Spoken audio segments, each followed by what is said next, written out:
The rain hammered against my kitchen window that Tuesday evening, creating rivers down the glass that blurred the city lights beyond. I stood at the sink, washing the dinner dishes, a single plate, a single fork, a single glass, when my phone vibrated against the marble counter. The screen lit up with my son's name, Marcus. My heart did what it always did when I saw his name. It lifted just slightly with that maternal hope that never quite dies, no matter how many times it's been disappointed. "Hi, sweetheart," I answered, drying my hands on a towel. "Mom?" His voice was clipped, businesslike, not the warm greeting I'd imagined during the 3 months since we'd last spoken. "I need to talk to you about something important." I moved to the living room, settling into the armchair by the window. "Of course, is everything all right? How's Vanessa? And little Emma?" "They're fine." He paused, and I could hear voices in the background. Laughter, the clink of glasses. "Look, I'm going to cut to the chase. Vanessa and I are expanding the house. We're adding a second floor, a proper home office for me, and a studio for Vanessa's interior design business." "That sounds wonderful," I said, genuine warmth in my voice. "You've worked so hard.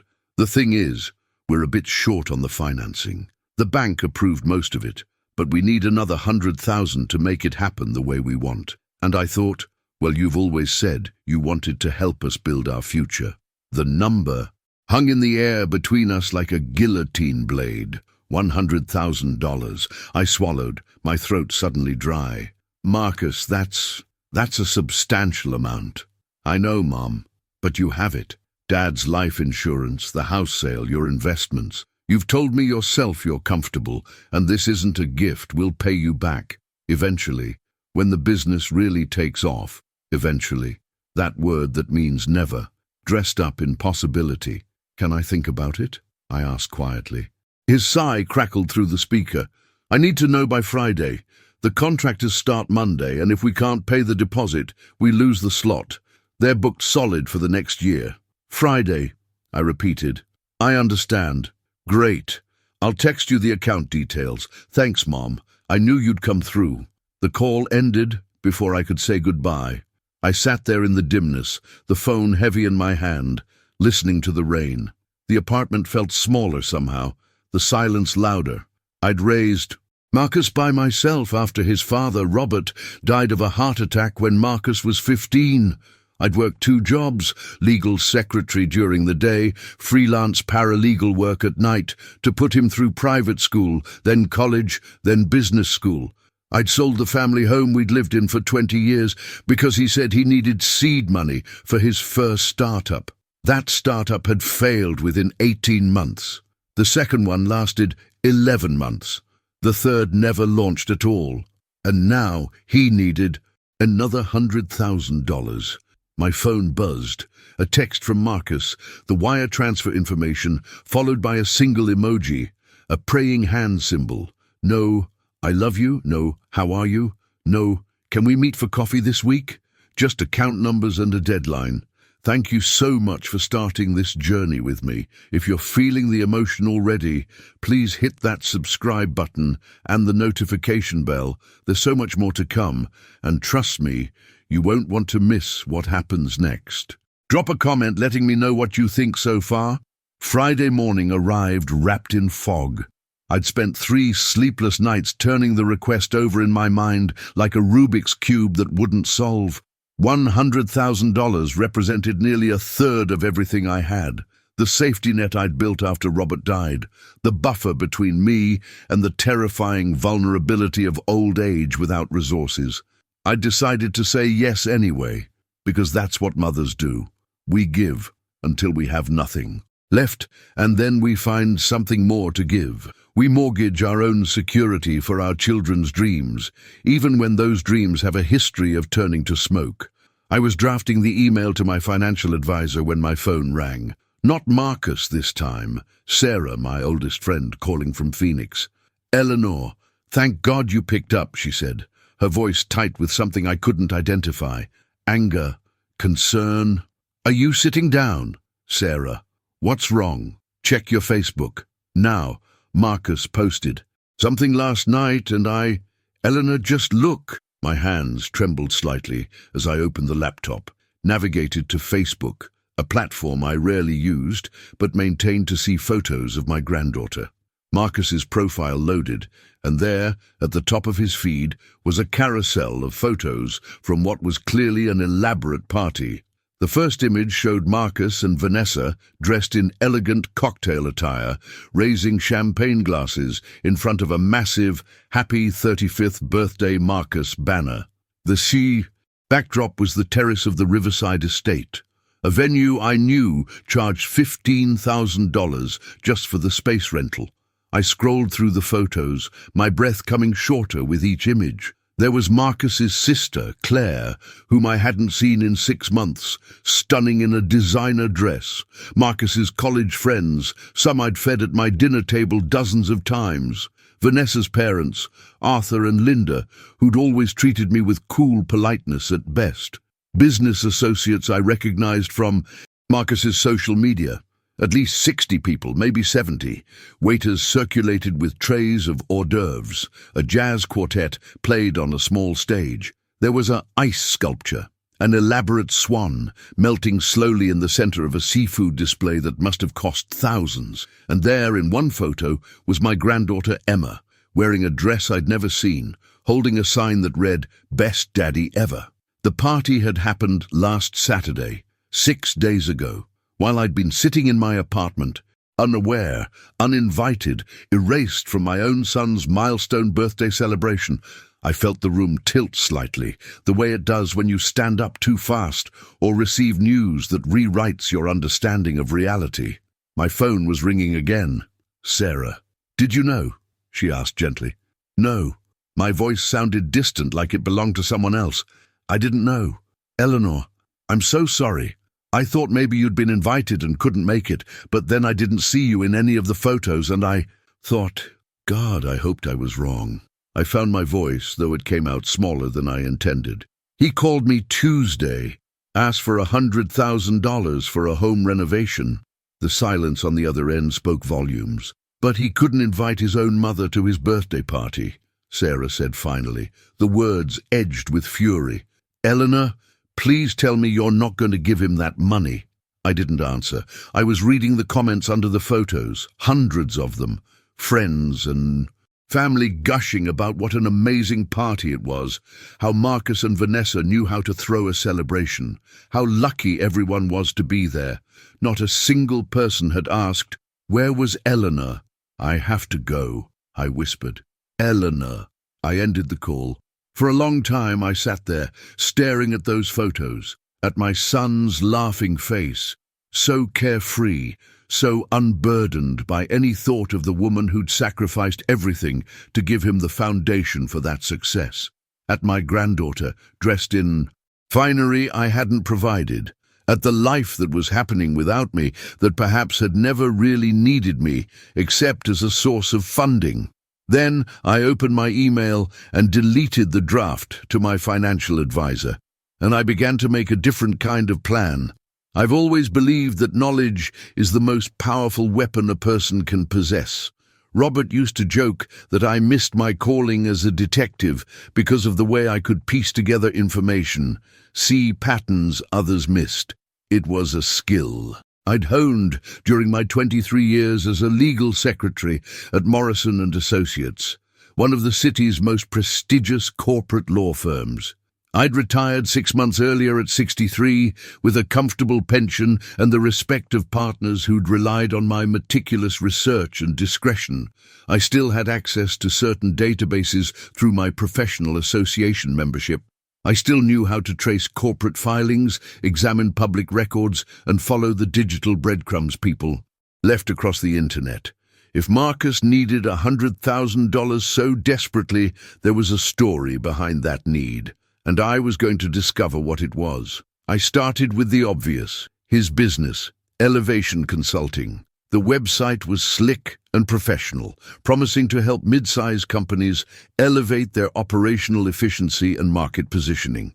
The About page featured a photo of Marcus in a sharp suit standing in front of floor-to-ceiling windows with the city skyline behind him. But websites lie. Financial records don't. I accessed the Secretary of State's business database and pulled Elevation Consulting's corporate filings. The company had been incorporated 3 years ago, with Marcus as CEO and sole officer. The registered agent was a legal service, common for small businesses, and the business address was actually a UPS store mailbox in the business district. Not a good sign. I cross-referenced the business name with court records. 2 lawsuits in the past, 18 months, both from clients claiming breach of contract and demanding refunds. One had been settled out of court. The other was still pending. The amounts weren't huge, $15,000 and $22,000 respectively, but they painted a picture of a business that wasn't delivering on its promises. Next, I checked county property records for Marcus and Vanessa's home. They'd purchased it 4 years ago for $485,000. A stretch for them even then, I'd thought. Current estimated value, $510,000. But there were 2 mortgages on the property, the original at $425,000 and a second lien taken out 8 months ago for $75,000. They were leveraged to the ceiling. I dug deeper. Credit checks weren't something I could access personally, but I had a friend at Morrison & Associates who owed me several favors. One discreet phone call and a promise to keep her name out of whatever I was doing, and I had the information. Marcus's credit score had dropped from the high 700s to 620 in the past year. Multiple late payments on credit cards, high utilization ratios, meaning the cards were maxed out, a car loan 90 days past due. Vanessa's interior design business, Prescott Interiors, existed only as an LLC on paper. No actual revenue, no clients I could identify, no business activity. It was a fiction. A story they told at parties to make themselves sound more successful than they were. But the birthday party had been real, and very expensive. I found the Riverside Estates event gallery on their website and called, pretending to be a potential client interested in hosting a similar event. "Oh yes, the Morrison party," the event coordinator said. I hadn't given Marcus's last name. That was a lovely celebration. For a party of that size with the full catering package, bar service, entertainment and decor, you're looking at minimum $35,000, potentially up to $50,000 depending on specific selections. $40,000 conservatively for a single party, while asking me for $100,000 and claiming they couldn't afford the house renovation without it. The pieces assembled themselves into a picture I didn't want to see, but couldn't look away from. My son was drowning in debt, keeping up appearances at any cost, and viewing me as nothing more than an emergency ATM to be accessed when the water rose too high.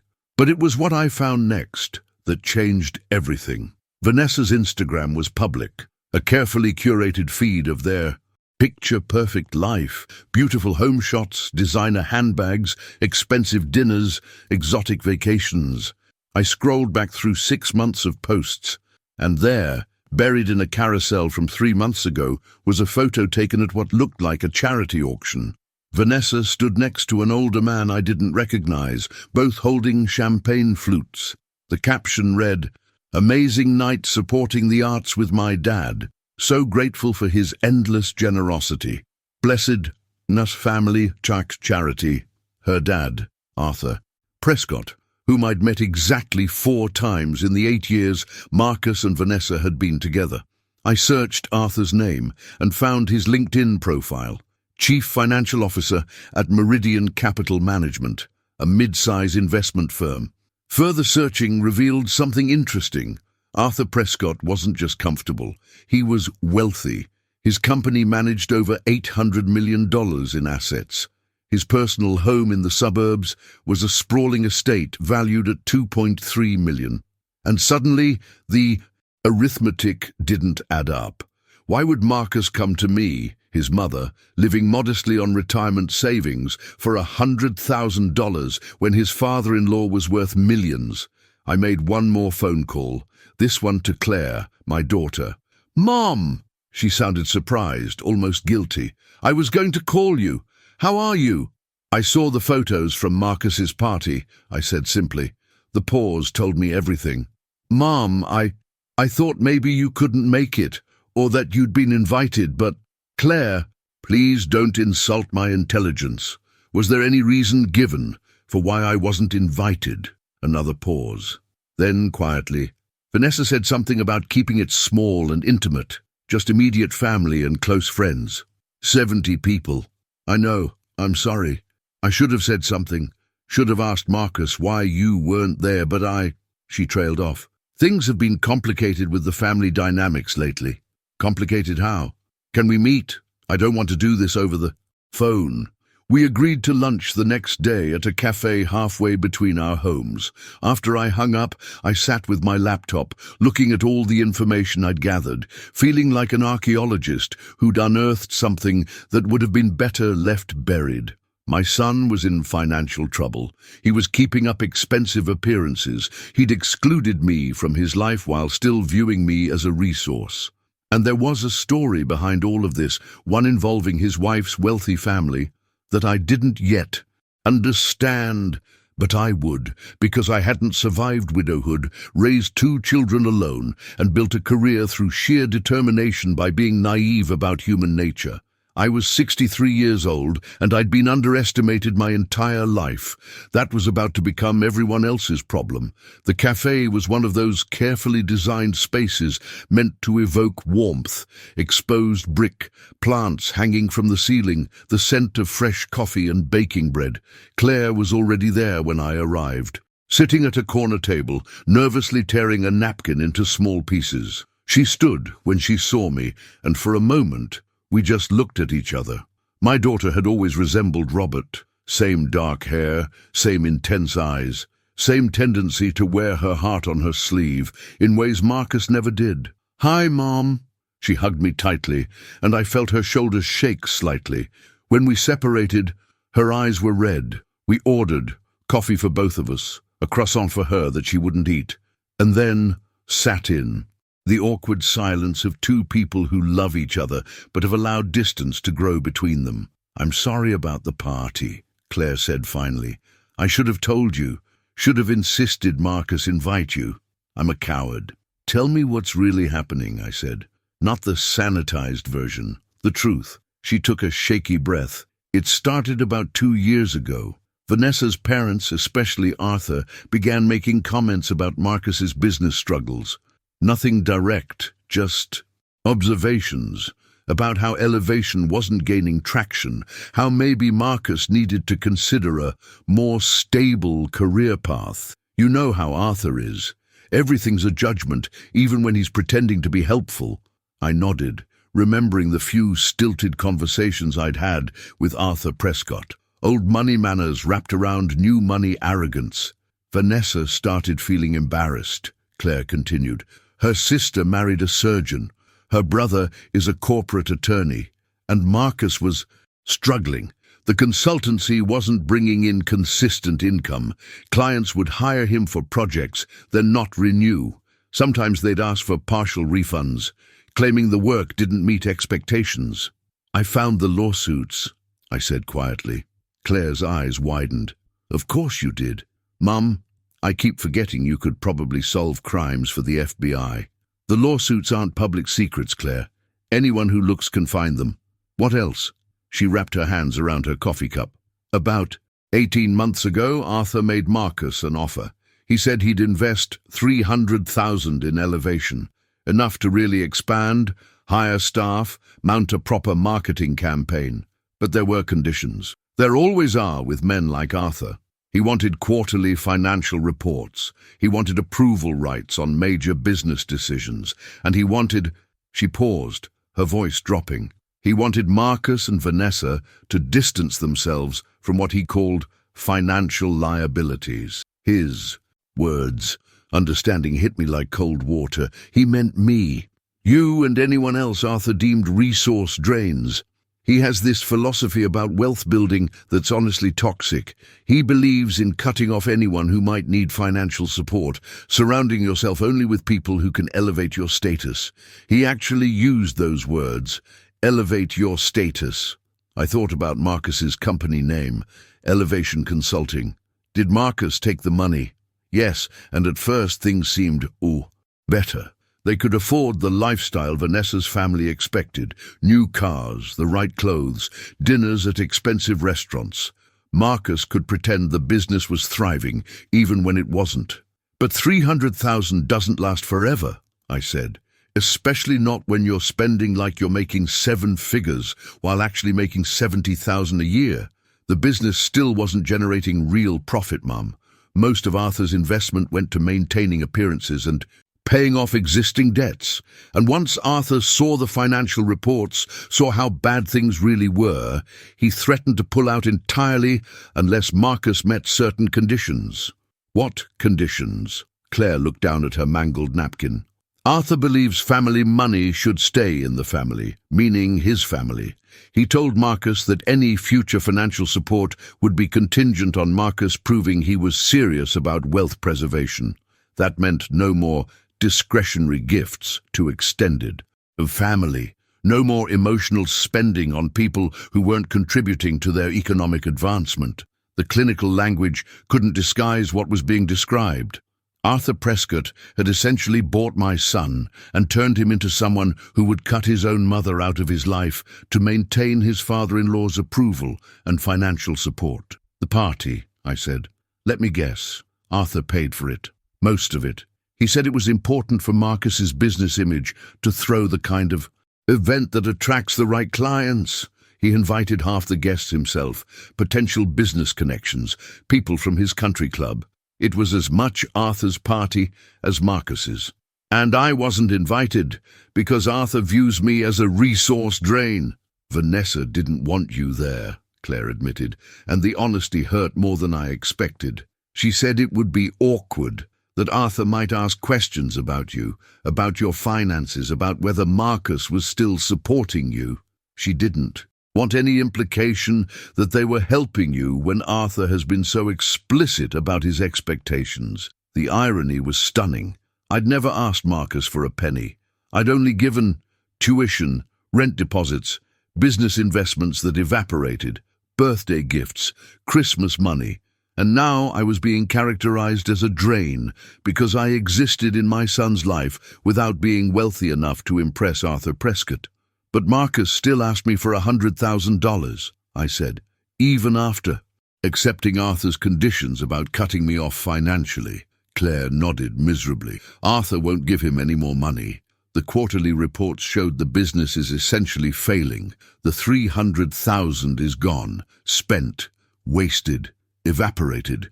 And now Marcus has contractors starting Monday on a renovation he can't afford, credit cards maxed out, and a father-in-law who's made it clear there won't be another bailout. So he came to me, the resource drain, the financial liability, the mother who wasn't important enough to invite to his birthday party. Mom, did he plan to tell Arthur if I gave him the money? I don't know. Maybe he thought he could hide it, call it business income or something.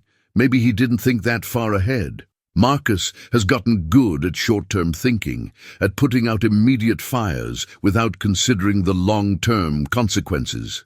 We sat in silence for a moment. Around us, the cafe hummed with other people's conversations, other people's uncomplicated lives. Why are you telling me this? I asked finally. Because you deserve to know, because I've been complicit in your exclusion by staying silent, and because... She met my eyes, because I saw your face in the photos you sent last week, the ones of Emma's recital. You've lost weight, Mom. You look tired, you look lonely, and it's breaking my heart that my brother has made you feel invisible while planning to take your money. I wasn't going to give it to him, I said. Good. She reached across the table and took my hand. Mom, I know this hurts, but maybe this is actually a gift. Now you know where you stand. Now you can make decisions based on reality instead of hope.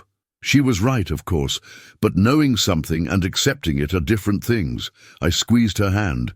Thank you for telling me. I know it wasn't easy. What are you going to do? I smiled, and it must have been an unusual expression because Claire actually looked worried. I'm going to give Marcus an education, I said, the kind his father-in-law's money could never buy. We're at the halfway point now, and things are about to get intense. If you're invested in this story, show some love. drop a like, leave a comment about what you think Eleanor should do, and subscribe so you don't miss the conclusion of this journey. Your support means everything. Friday arrived, Marcus's deadline. I woke early, made coffee, and sat down to compose the email I'd been drafting in my head for days. Dear Marcus, thank you for thinking of me when you needed financial support. It means a lot to know that you consider me someone you can count on in difficult times.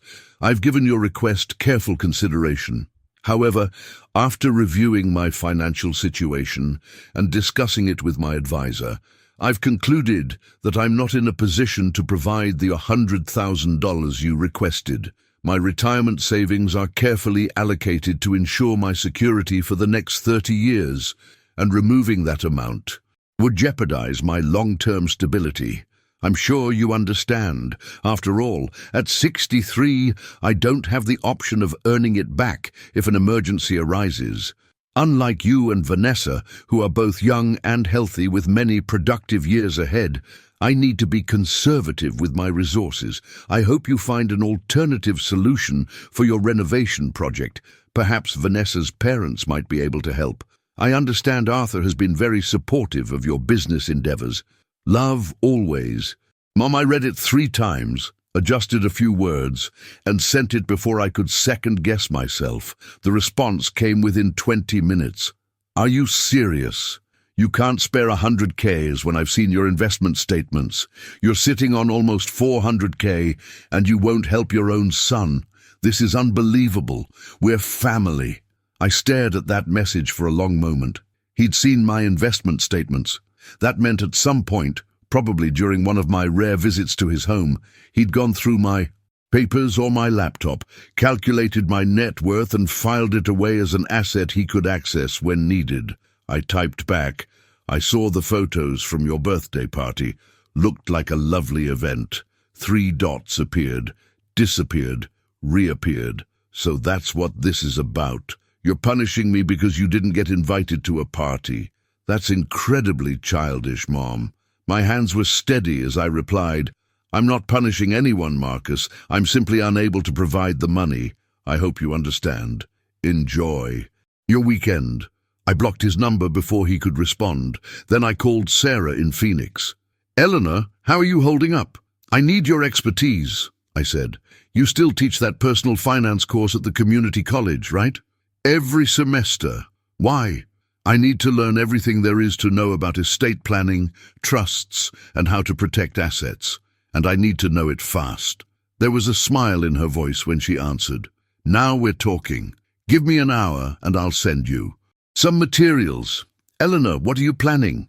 An education, I said, for everyone involved. The weekend passed in a fury of research and phone calls. By Monday morning, I had a plan, not just for protecting my assets, but for teaching Marcus a lesson that would resonate far deeper than any argument ever could. I started by contacting Gerald Morrison, the senior partner at Morrison & Associates. I'd worked for Gerald for 17 years before his retirement, and we'd maintained a friendship, built on mutual respect. Eleanor! His voice boomed through the phone with characteristic warmth. To what do I owe the pleasure? I need legal advice, Gerald. Personal, not professional, and I need absolute discretion. His tone shifted immediately. You have it. What's going on? I explained the situation, not with emotional dramatics, but with the clinical precision I'd learned from 23 years of preparing legal briefs. The financial situation, Marcus's exclusion of me from his life, the request for money, Arthur Prescott's influence. When I finished, Gerald was quiet for a moment. Eleanor, I'm going to be frank with you. What you're describing isn't just hurtful. It's financially predatory behavior from your own son. You have every right to protect yourself. I want to do more than protect myself, I said. I want to restructure everything in a way that makes my priorities crystal clear, and I want to understand exactly what options I have regarding my estate. Come to the office tomorrow. I'll have everything prepared. That evening, Claire called. Mom, Marcus is losing his mind. He called me 3 times today, furious that you won't give him the money. He said you're being vindictive and selfish. What do you think? I asked. I think you're being smart. But Mum, he's talking about coming to your apartment. He's desperate. Let him come. The doorman has instructions not to let him up without my explicit permission. This is really happening, isn't it? You're actually cutting him off. No, I corrected. He cut me off 18 months ago.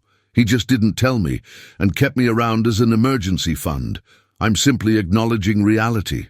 I could hear her crying softly. I'm proud of you, Mom, and I'm sorry it came to this. Don't be sorry, sweetheart. Be grateful we both know the truth now. Tuesday afternoon, I sat in Gerald Morrison's elegant office, surrounded by mahogany and law books, while he walked me through documents that would restructure my entire financial life. I'm proposing you establish an irrevocable living trust, Gerald explained, sliding papers across the desk. You'll transfer the majority of your assets into the trust, with specific provisions about distribution. You'll maintain income from the investments during your lifetime, but the principal will be protected. And I can specify beneficiaries? Absolutely. You can divide the estate however you see fit. You can include conditions for distribution, age, requirements, milestone achievements, even behavioral expectations. I want to leave the bulk of the estate to Claire, I said, with a generous allocation for Emma's education fund, held in trust until she turns 25, and I want to establish a charitable foundation in Robert's name to provide scholarships for children who've lost a parent. Gerald made notes. And Marcus? $1, I said firmly, with a letter explaining exactly why. Gerald looked up, his experienced eyes showing something like satisfaction. That's legally airtight. The $1 provision proves you didn't forget him. You made a conscious choice. It can't be contested as an oversight. How long before this is finalized? 2 weeks if we move quickly. I'll prioritize the paperwork personally. I signed the initial documents that afternoon. Then I went home and composed an email to my financial advisor, instructing him to restructure my investment portfolio according to the trust specifications. I also added one more instruction: establish a small, separate educational fund, $50,000, to be made available to Marcus under one specific condition. He had to complete a year-long financial literacy course and demonstrate he could manage money responsibly. The funds would be released only upon successful completion, certified by the course administrator. It was a lifeline and a lesson in one. That evening, my doorman called up. Mrs. Morrison, your son is here. He's quite insistent about seeing you. Tell him I'm unavailable. He says it's an emergency. Then he should call 911. I'm unavailable, Tom. Understood, ma'am. 10 minutes later, my phone rang from the lobby. I let it go to voicemail. The message Marcus left was a masterpiece of manipulation, anger wrapped in hurt, guilt-tripping disguised as concern. Mum, I don't understand why you're doing this. We're family. Family helps each other. You raised me to believe that loyalty matters, and now you're abandoning me when I need you most. Do you know what this is doing to Vanessa, to Emma? We're about to lose everything because you won't help. I hope you can live with that. I saved the message, not because it hurt, though it did, but because it was evidence. Evidence of who my son had become and why the decisions I was making were necessary. Then I called Claire. I need you to do something for me, I said, and it's going to feel uncomfortable. What is it?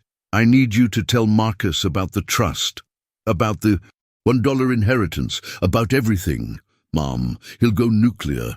I know, but he needs to understand that actions have consequences, that you can't treat people as disposable and still expect to benefit from their resources. And honestly, Claire, I want him to know now while I'm alive to see his reaction, while there's still time for him to understand what he's lost. Are you sure? I thought about the photos from the birthday party, the casual way Marcus had asked for life-changing amounts of money. The 18 months of secret exclusion while maintaining surface-level contact, the calculation behind every interaction. I'm absolutely certain. Okay, I'll tell him tomorrow. Thank you, sweetheart. And Claire, make sure Vanessa and Arthur hear about it too. I want them all to understand exactly where things stand. That night I slept better than I had in weeks. The explosion came at 7:30 Wednesday morning. My phone erupted with calls and texts. Blocked number after blocked number trying to get through. When I finally answered an unknown caller, Marcus's voice hit me like a wave. "You wrote me out of your will, your own son, for $1. I put the phone on speaker and calmly poured my coffee. "Good morning, Marcus. I see Claire delivered my message. This is insane. You're insane. Do you understand what you're doing? You're destroying this family." "I'm clarifying where I stand in this family," I corrected. "Something that's apparently been unclear." "Unclear? What are you talking about?" "Marcus, when was the last time you called me just to see how I was doing? When was the last time you invited me to dinner or brought Emma to visit? When was the last time you treated me like a mother instead of a bank account?" Silence. "Then that's not fair, isn't it? You excluded me from your birthday party because your father-in-law thinks I'm a resource drain. You went through my financial documents to calculate my net worth. You've been receiving hundreds of thousands from Arthur while telling me you're struggling. And then you had the audacity to ask me for money you didn't even need. You just wanted it, so you wouldn't have to humble yourself by asking Arthur for more after he cut you off. How do you—" "Claire told you that." "Claire told me the truth. Something you stopped doing about 2 years ago." His voice shifted, became pleading. "Mom, please, I made mistakes, okay? I let Vanessa's family influence me too much. I should have invited you to the party. I should have been better, but you can't do this. You can't cut me out." "I haven't cut you out, Marcus. I've established a trust that reflects my values and priorities. Claire will inherit because she's maintained a genuine relationship with me. Emma has an education fund because I love my granddaughter and want to ensure her future. And I'm establishing a scholarship foundation in your father's name to help kids who've lost parents, because I remember what it was like to be a single mother terrified about how to pay for her children's education. What about me? You get a $1 inheritance and a $50,000 educational fund, contingent on you completing a year-long financial literacy course and proving you can manage money responsibly. Think of it as an investment in your future, the education your father-in-law's money couldn't buy." "You self-righteous—" He caught himself. "You're punishing me. Admit it." "I'm teaching you, Marcus. There's a difference. You've spent the last 2 years learning Arthur's values, that people are disposable if they don't serve your economic advancement. Now you're learning mine, that respect, genuine connection, and integrity matter more than money, and that you can't treat people badly and still expect to benefit from their resources." Vanessa is devastated. She's saying this is all her fault. It isn't. You made your own choices. Vanessa's family created pressure, but you chose to respond by excluding your mother from your life while still viewing her as a financial resource. That's on you. What do I tell people? That my mother disowned me? Tell them the truth, I said. That your mother established a trust that reflects her values and relationships. That's all. The contractors start Monday. We can't pay them now. We're going to lose the deposit. Have to cancel everything. And Arthur is going to have a field day with this. He's already been saying I can't manage money, can't run a business. This just proves his point. For the first time in the conversation, I felt a flicker of sympathy. Not enough to change my mind, but enough to recognize that my son was genuinely suffering. "Marcus, I'm not trying to destroy you. I'm trying to wake you up. You've been living beyond your means, maintaining appearances at the expense of authentic relationships, and making financial decisions based on ego instead of reality. That's not sustainable. So what am I supposed to do? You cancel the renovation. You sit down with Vanessa and have an honest conversation about your finances. You probably downsize the house, sell one of the cars, and start living within your actual means instead of the lifestyle Arthur expects. You rebuild your business from the ground up, this time with realistic expectations and honest practices. And you decide what kind of man you want to be, one who values money over people, or one who builds real success on genuine foundations. You make it. Sounds so simple. It's not simple, it's hard. but it's necessary. And Marcus, the educational fund I've set up isn't a punishment, it's a genuine opportunity. If you complete the course, manage the 50,000 responsibly, and show me over time that you've learned these lessons, we can rebuild our relationship.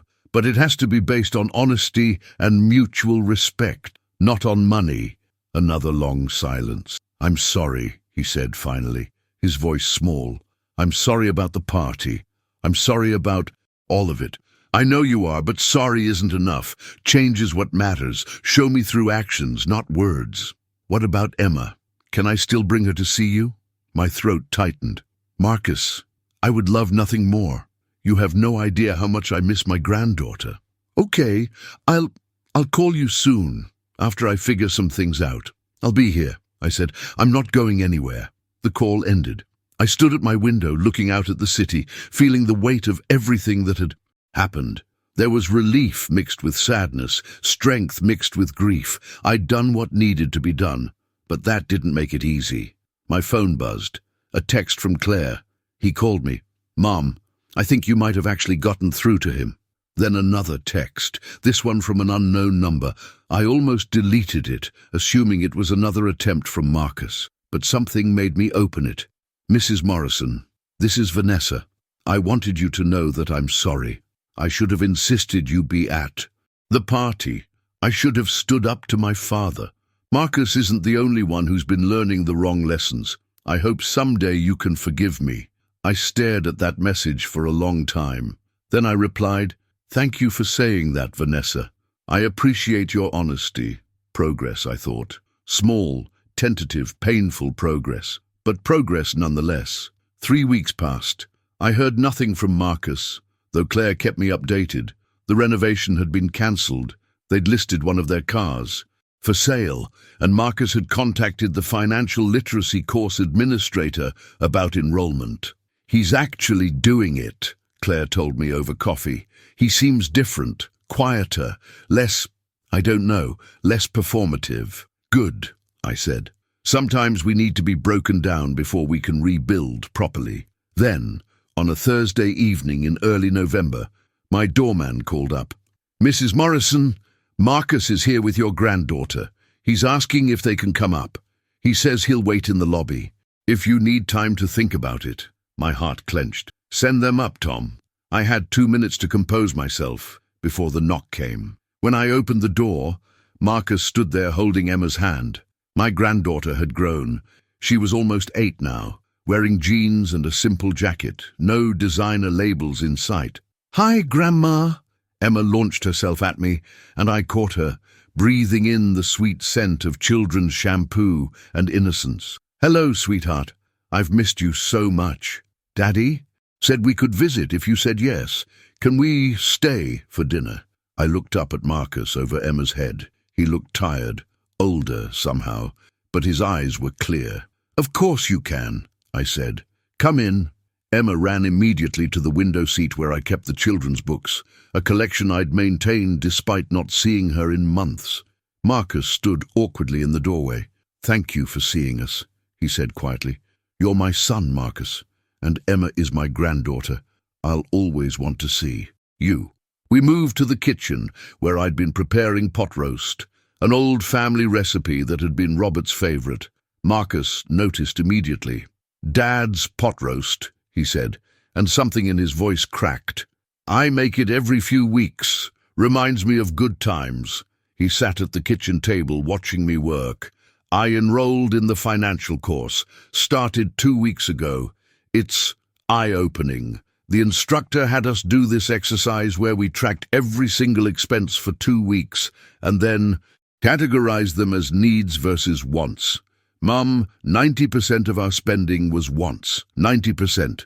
Things we convinced ourselves were necessities but were actually just status symbols.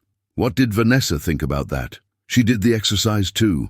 Actually cried when she realized how much money we've wasted trying to impress her parents and their circle. We had a long talk with her dad too. Told him we weren't going to accept his money anymore, that we needed to build our life on our own. In terms, how did Arthur take that? Marcus laughed bitterly. About as well as you'd expect. Lot of lectures about how we were making a mistake, throwing away opportunities. But then something interesting happened. Vanessa's mum, Linda, pulled us aside after and said she was proud of us, said she'd been wanting Arthur to ease up for years, but never had the courage to say anything. Change often has unexpected ripples. We listed the house, Marcus continued. Found a buyer last week. It's smaller, older, in a less prestigious neighborhood, but the mortgage will be half what we're paying now, and we'll have some equity left over to pay down the credit cards. That must have been a difficult decision. Terrifying, but also weirdly relieving, like we'd been holding our breath for years and finally let it out. Emma called from the living room, something about a book she'd found. Marcus smiled at the sound. She's happy we're moving, says the new house has a bigger backyard, and we promised we'd get a dog, something we could never do in the old place because Vanessa was worried about how it would look to have a rescue mutt instead of a purebred. A rescue mutt sounds perfect, I said. We were quiet for a moment, the only sound the bubbling of the pot roast and Emma's soft voice reading to herself in the other room. I need to say this properly, Marcus said finally, not as an excuse or a justification, but as an acknowledgement. I became someone I don't recognize over the past 2 years, someone who measured success by bank balances and appearances instead of relationships and character, someone who looked at his own mother and saw a balance sheet instead of a person who'd sacrificed everything for him. He paused, struggling with emotion. Dad would be ashamed of who I became. Your father would be proud of who you're becoming, I corrected gently. That's what matters. I don't expect you to forgive me immediately. I don't even know if I forgive myself yet. But I want you to know that I'm trying, really trying, not because of the inheritance, honestly, leave everything to Claire, she deserves it, but because I want my daughter to grow up knowing her grandmother, and because I want to be the kind of man who deserves a mother like you. I turned from the stove, wiping my hands on a towel, and looked at my son, really looked at him. He was crying silently, tears streaming down his face, and in that moment he looked like the boy he'd been at. 15, coming home from school the day we'd learned his father had died, asking me how we were going to be okay. Come here, I said. He stood and crossed to me, and I hugged him the way I'd hugged him 1,000 times before, the way mothers hug their children when words aren't enough. We'll figure it out, I whispered, together. But Marcus, it has to be real this time. No more performances, no more pretending, just honest, messy, complicated family. Deal, he said against my shoulder. Emma appeared in the doorway. Are you guys okay? Why is Daddy crying? Happy tears, sweetheart, I told her. Sometimes grown-ups cry when they're happy. That's weird, Emma said matter-of-factly. When will dinner be ready? I'm starving. We laughed, the tension breaking, and suddenly we were just a family again, imperfect, healing, but together. That night, after dinner and stories and Emma falling asleep on my couch, Marcus carried her to the car. At the door, he turned back. Can we make this a regular thing? Dinner every week? I'd like that very much. And Mom, thank you for not giving me the money, for setting up the trust the way you did, for loving me enough to teach me instead of enabling me. That's what mothers do, I said, though it took me a while to learn the difference between supporting and enabling. After they left, I sat in my quiet apartment, feeling something I hadn't felt in months. Peace, not the peace of resolution. We were far from that, but the peace of honest progress, of walls coming down, of truth creating space for real connection. My phone buzzed, a text from Claire. Marcus called me. Said you guys had dinner. I'm so glad, Mom. Another text, this one from Vanessa. Thank you for giving us a second chance. We won't waste it. I looked around my small apartment. No sprawling house, no expensive renovations, no impressive appearances. Just books and memories, comfortable furniture and quiet dignity. And I realized something. I'd spent so many years worrying about giving my children enough money, enough opportunities, enough support. But what they'd actually needed was something different. They'd needed boundaries, accountability, a model of self-respect that didn't sacrifice dignity for the sake of keeping the peace. Sometimes the most loving thing you can do is say no. Sometimes the greatest gift is letting people fail. And sometimes wisdom costs $100,000 you refuse to give. 6 months passed. Spring arrived in the city with that particular quality of hope that comes after a harsh winter. Tulips pushing through cold ground, trees budding despite the odds, life insisting on renewal even after everything seemed dead. Marcus completed the financial literacy course with a certificate of excellence. The instructor, a no-nonsense woman named Patricia, who'd worked in financial counseling for 30 years, called me personally. "Mrs. Morrison, I don't usually do this, but I wanted you to know your son impressed me, not because he was naturally good with money, he wasn't, but because he approached the work with genuine humility and a willingness to acknowledge his mistakes. He didn't make excuses. He did the work." "Thank you for telling me," I said, feeling warmth spread through my chest. "The $50,000 you set aside for him, I recommend releasing it, but with a stipulation that he work with a financial advisor for the first 2 years of managing it. Keep the training wheels on just a bit longer." It was good advice. I followed it. Marcus used the money to relaunch Elevation Consulting, but this time with a completely different model. Instead of chasing big corporate clients and making promises he couldn't keep, he specialized in helping small businesses develop realistic operational systems.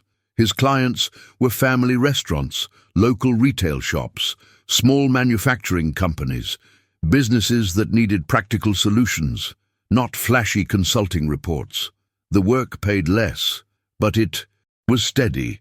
More importantly, it was honest. "I actually help people now," he told me over one of our weekly dinners, which had become a cherished routine. "Instead of selling them expensive plans they can't implement, I'm teaching them systems they can actually use. And you know what? They refer their friends. My business is growing through reputation instead of marketing, and it feels real." Vanessa had taken a job as a design consultant at a local furniture store. Nothing glamorous, but it gave her actual clients and real projects, instead of the fantasy business that had existed only on paper. She'd discovered she was good at helping ordinary people make their homes beautiful on realistic budgets. "Turns out I was always good at this," she admitted during a visit. "I just couldn't see it because I was so focused on being impressive instead of being useful." They'd moved into the smaller house, a 1950s ranch that needed work but had good bones. Emma loved the big backyard, and they'd rescued a scruffy terrier mix named Biscuit, who slept on Emma's bed and followed her everywhere. "It's not the life we thought we wanted," Marcus said, "but it's better. It's ours." Claire and I had grown closer too. She'd started bringing her own children for weekly dinners, and suddenly my small apartment was filled with noise and laughter and the chaos of grandchildren in a way I'd almost stopped hoping for. One Saturday afternoon, Marcus showed up unannounced with a large envelope. "What's this?" I asked. "Open it." Inside were documents, legal papers, financial statements, and a letter in Marcus's handwriting. "I've been working with Patricia, my course instructor, and a lawyer," he explained. "I wanted to set up an education fund for Emma, separate from the one you established. And I wanted to make a donation to the scholarship foundation you created in Dad's name. It's not a huge amount, $5,000 for Emma's fund, $2,000 to the foundation, but it's something. Money I earned and saved and managed properly." My eyes filled with tears. "Marcus, but that's not the important part. The important part is the letter. It's for you, but it's also going into Emma's baby book, so someday when she's older, she can understand what happened, why it happened, and what we learned." I opened the letter, written in Marcus's careful hand.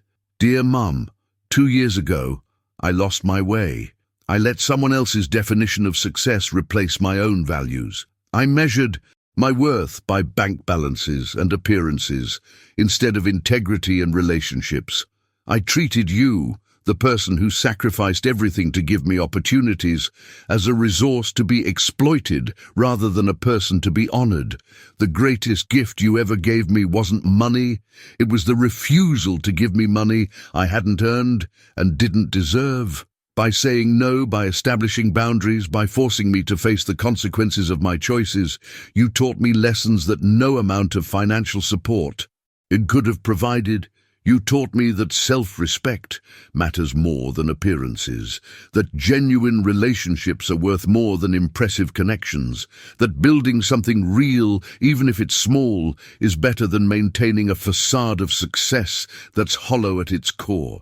I'm writing this not to apologize again, though I am sorry, deeply sorry for the pain I caused, but to thank you for being strong enough to love me through disappointment, for refusing to enable my worst impulses, for showing me that real love sometimes looks like closed doors and hard lessons. Dad would have been proud of you. I know I am.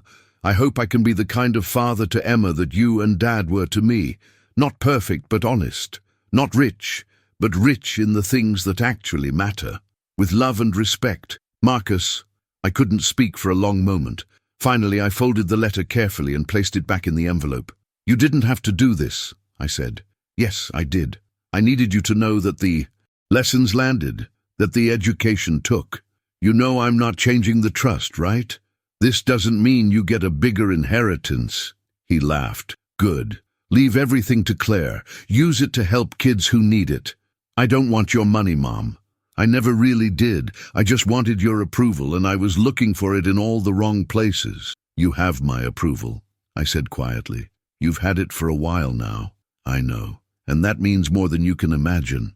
After he left, I sat with that letter, reading it again and again, thinking about the journey we'd taken, from birthday parties I wasn't invited to weekly dinners that felt like home, from financial manipulation to genuine connection, from the son I'd raised to the man he'd almost become, to the man he was choosing to be now, Gerald Morrison called that evening. Eleanor, I heard through the grapevine that Marcus has been making donations to the foundation and that he's successfully managing the educational fund you released to him. He is. He's doing well, Gerald. You know what you did, don't you? You provided a masterclass in strategic intervention. You identified the problem, established consequences, created incentives for change, and held firm even when it was painful. That's not just good parenting. That's sophisticated problem-solving. I just did what needed to be done. No, Eleanor, you did what most people lack the courage to do. You loved your son enough to let him fail. You respected yourself enough to set boundaries, and you trusted the process enough to see it through. After we hung up, I looked around my apartment, still modest, still comfortable, still mine, and I realized that in the year since Marcus had asked me for $100,000, I'd gained something far more valuable than I'd protected. I'd gained my dignity back. I'd gained honest relationships. I'd gained the knowledge that I could be both kind and strong, loving and boundaried, generous and self-respecting. And I'd taught my children, both of them, that true wealth isn't measured in bank balances, but in the integrity of your character and the authenticity of your connections. That was a legacy worth far more than money. 1 year after Marcus's 35th birthday party, the one I hadn't been invited to, we held a different kind of celebration. Not at the riverside estate with champagne and ice sculptures, but in my apartment with home-cooked food, mismatched chairs, and a crowd of people who actually mattered. Claire and her family came. Marcus, Vanessa, and Emma arrived with Biscuit, who immediately befriended Claire's golden retriever. Sarah flew in from Phoenix. Gerald Morrison came with his wife, Patricia.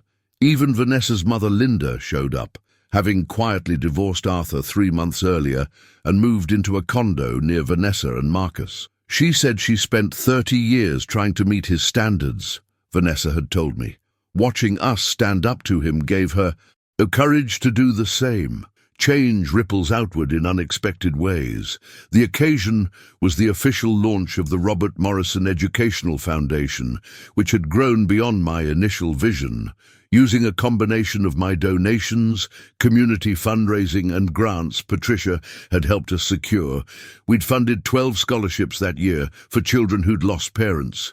But more than that, we'd created a mentorship program pairing recipients with successful professionals who'd overcome similar losses. Marcus had volunteered to be a mentor. "I want to tell them about failure," he'd said when he signed up, "about how easy it is to lose your way and how it's never too late to find it again." Emma, now almost 9, had become the foundation's unofficial ambassador. She'd given a speech at her school about her grandfather she'd never met, raising $300 from her classmates' allowances. "Grandpa Robert helped people," she told the assembly, "even though he's not here. Anymore we can help people in his name. That way he never really goes away." There wasn't a dry eye in the room, according to Vanessa.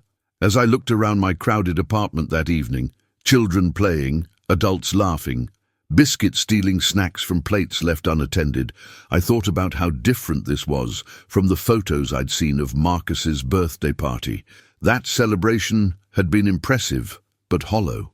This one was messy, but real. That event had been about appearances.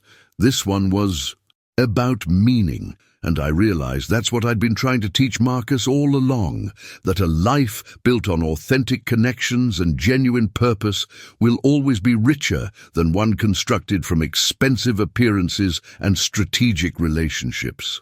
Gerald clinked his glass with a fork, calling for attention. "I've known Eleanor Morrison for over 20 years, he began, and in that time, I've watched her demonstrate a rare combination of qualities: strength and compassion, wisdom and humility, fierce protection of her values, and remarkable capacity for forgiveness. The foundation we're celebrating tonight is a testament to those qualities. But more than that, it's a testament to Eleanor's belief that our greatest legacy isn't what we accumulate, but what we give away and who we influence." He raised his glass. "To Eleanor, to Robert's memory, and to the children whose lives will be changed by their generosity." Everyone echoed the toast. I felt Marcus's hand squeeze my shoulder, saw Claire's proud smile, caught Emma's wave from across the room. Later, as people were leaving and I was washing dishes, Vanessa approached me. "Eleanor, can I talk to you for a minute?" We stepped out onto the small balcony where the city lights sparkled below and the spring air smelled like possibility. "I wanted you to know something," Vanessa said. "My mom asked me yesterday what changed, what made Marcus and me wake up and start making different choices, and I realized it was you. You refusing to give us the money, restructuring your estate, forcing us to face consequences. You treating yourself with the respect we'd failed to show you." She paused, her voice wavering. "I spent so much of my life trying to earn my father's approval by meeting his standards, his definition of success, his vision of what mattered. And in the process, I almost destroyed my marriage and lost sight of who I actually wanted to be. Watching you stand up for yourself, refuse to be diminished, insist on being treated with dignity, it gave me permission to do the same." "You gave yourself permission," I corrected gently. "I just provided the example. Maybe, but it was the example I needed." She hugged me tightly. "Thank you for everything, but especially for caring enough to say no." After everyone left and the apartment was clean, I sat alone with a cup of tea, thinking about the year that had passed, about the pain of discovering how my son had excluded me from his life, about the strength required to set boundaries instead of seeking reconciliation at any cost, about the patience needed to let consequences do their teaching without interfering. It hadn't been easy. There had been nights I'd questioned myself, wondered if I was being too harsh, worried that I'd permanently damaged our relationship. But I'd held firm because I understood something crucial. Sometimes the most loving thing you can do is create space for people to grow, even when that space feels like distance. My phone buzzed, a text from Marcus. "Thank you for tonight, for everything. I love you, Mom." I smiled, typing back, "I love you too, sweetheart. See you next week for dinner." The next message came from Claire. "You look so happy tonight, Mom. This is what you deserve, to be surrounded by people who appreciate you." And finally, one from Emma, dictated to her mother. "Dear Grandma, thank you for the best party ever. Can biscuits sleep over next time? I love you a million infinity. Emma." I read those messages 3 times, feeling gratitude flood through me. Not because everything was perfect, it wasn't. Marcus still struggled sometimes with old impulses toward appearance over substance. Vanessa still occasionally worried about what people thought. Emma was growing up fast, and I knew challenges would come, but we were real now. We were honest. We were connected in ways that didn't depend on money or status or carefully curated images, and that was worth more than any inheritance I could have left them. Worth more than any party I could have been invited to. Worth more even than the $100,000 I'd refused to give, because I'd taught them something more valuable. That self-respect is not negotiable. That genuine relationships require mutual honor. That you cannot build anything lasting on a foundation of using people.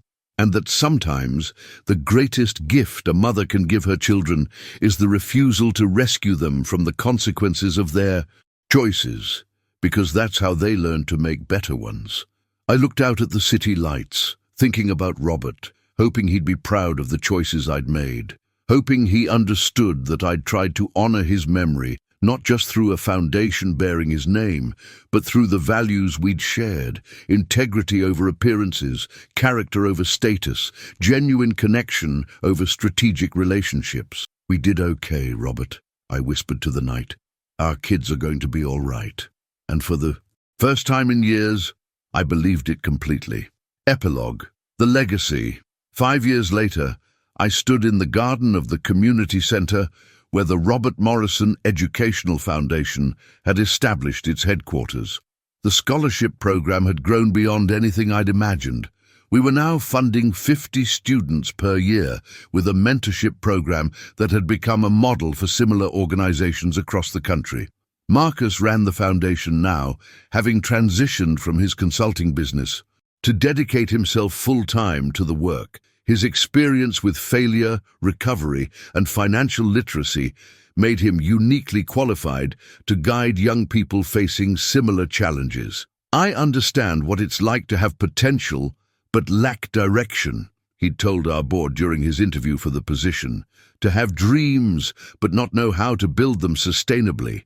To measure yourself by the wrong metrics and end up lost.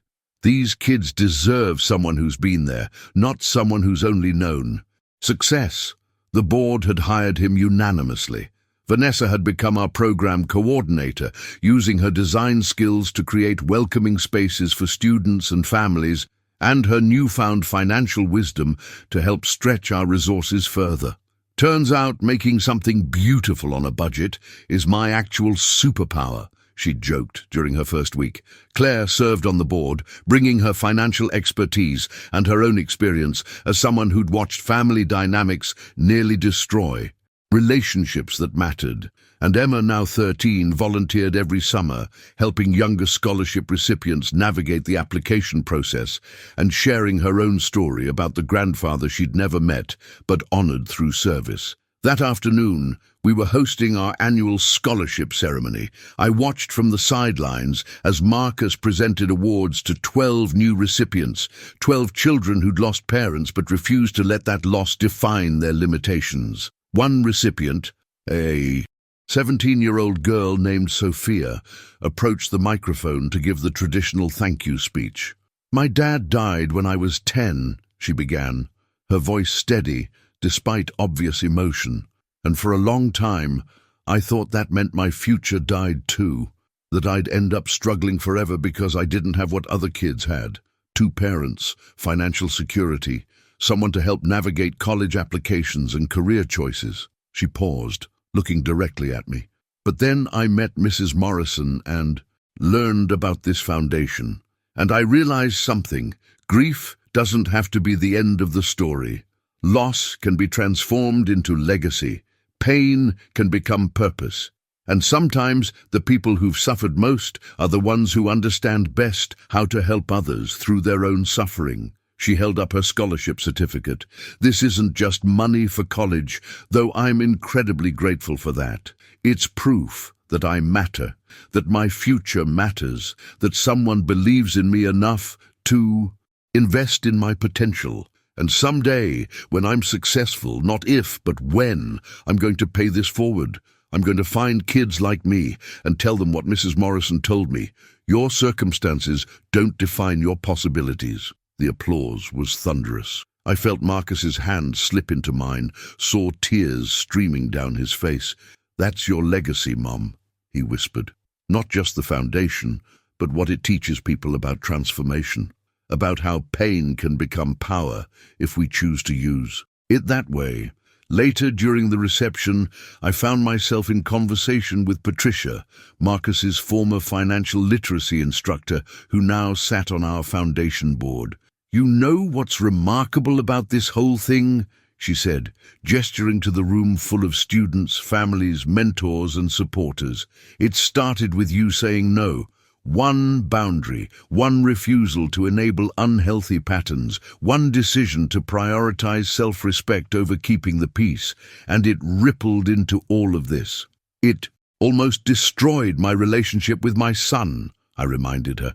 "But it didn't, it saved it, because you loved him enough to risk his anger in service of his growth. That's rare, Eleanor. Most people sacrifice their dignity to maintain relationships, or they cut people off entirely without leaving room for change. You did something different. You held the boundary and held the door open. You said, 'I deserve better,' and so do you, and here's what needs to change." That's wisdom. I thought about the journey that had led here, from a phone call asking for $100,000 to photos of a party I wasn't invited to the painful decision to restructure my entire estate, the year of Marcus's struggle and my uncertainty, the slow rebuilding of trust, the discovery that real relationships require mutual respect, not just maternal devotion. And I realized Patricia was right. The foundation, the scholarships, the changed lives, all of it had grown from a single seed, the decision to value myself enough to set boundaries and to love my son enough to enforce them. Emma bounded up, Biscuit at her heels. The scruffy terrier was greying now, moving slower, but still devoted to his girl. "Grandma, can you tell the story about Grandpa Robert and how the foundation started?" Sophia asked if you would. I looked around at the crowd. Students who'd found hope, families who'd found support, volunteers who'd found purpose. All because of choices made in pain but rooted in principle. "Of course, sweetheart." As I moved to the center of the room and people quieted to listen, I thought about what I would say. About Robert, certainly. The man who taught me that character matters more than comfort, that integrity isn't negotiable, that real success is measured in lives touched, not dollars accumulated. But also about the harder lessons I'd learned alone, that loving someone doesn't mean rescuing them from consequences, that setting boundaries isn't punishment, it's protection for everyone involved, that sometimes you have to be willing to lose a relationship in its current form to save it in a better one. "My husband Robert died 16 years ago," I began, "and when he died, I thought I knew what his legacy would be. The memories our children had of him, the values he'd instilled, the love he'd shared."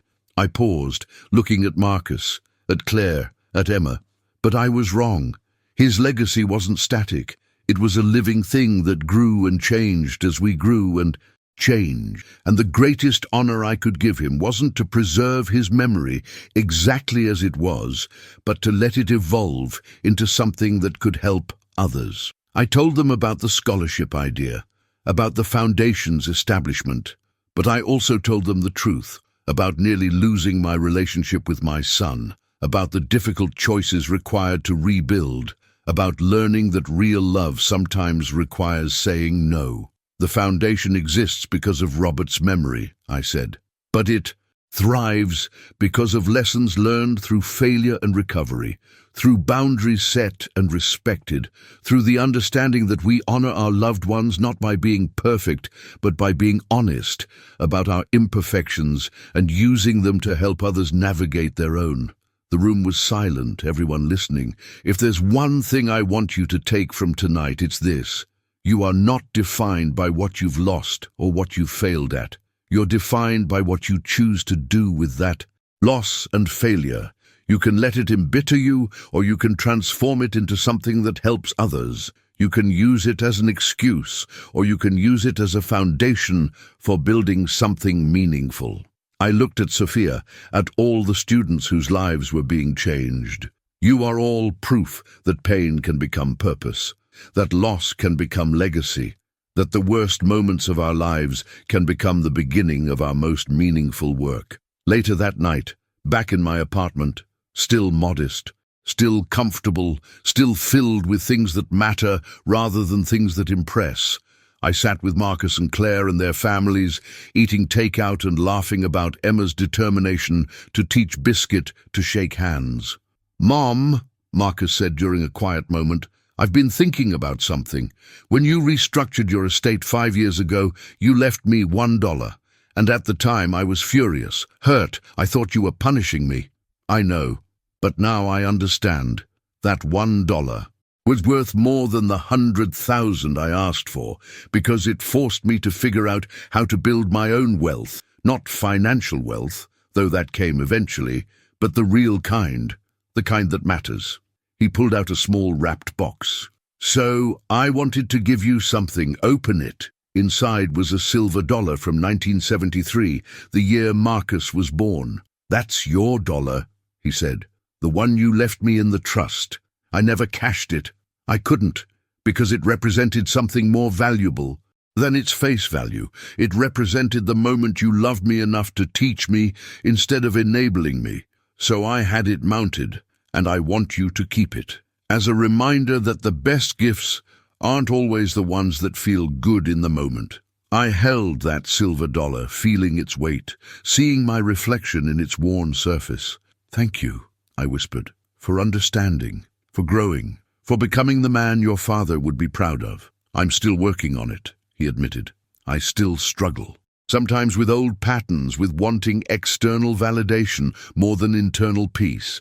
But I know now what matters, and I know who I want to be." That's all any of us can do, I thought. Keep working, keep growing, keep choosing day after day to build lives of meaning rather than lives of appearance. As my family left that night, Emma sleeping on Marcus's shoulder, Claire's children dragging their feet with exhaustion, Biscuit trotting along faithfully, I stood at my window and looked out at the city one more time. Somewhere out there, 12 students were going home with scholarship certificates and hope for their futures. Somewhere, families were rebuilding after loss.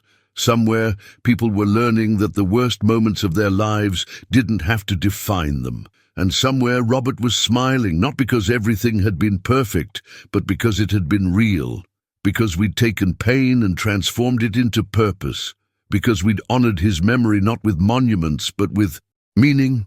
I looked down at the silver dollar Marcus had given me, turning it over in my hand. $1, the most valuable thing I'd ever given my son, because it came with a lesson about self-respect, boundaries, and the difference between enabling and loving. And as I placed it on my dresser next to a photo of Robert, I smiled. Sometimes the smallest gifts carry the greatest weight. Sometimes saying no is the most generous thing you can do.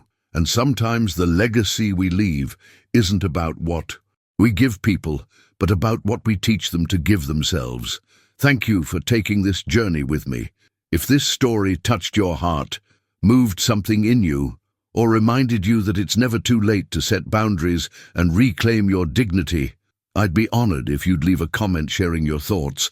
Hit that like button, subscribe to the channel for more stories about transformation and empowerment, and remember, you are never too old to rewrite your story, never too late to demand the respect you deserve, and never wrong to love yourself enough to say no. Your worth isn't measured by what you give others, it's measured by how you honor yourself while loving them. Don't ever forget that. Until next time, take care of yourself. You deserve it.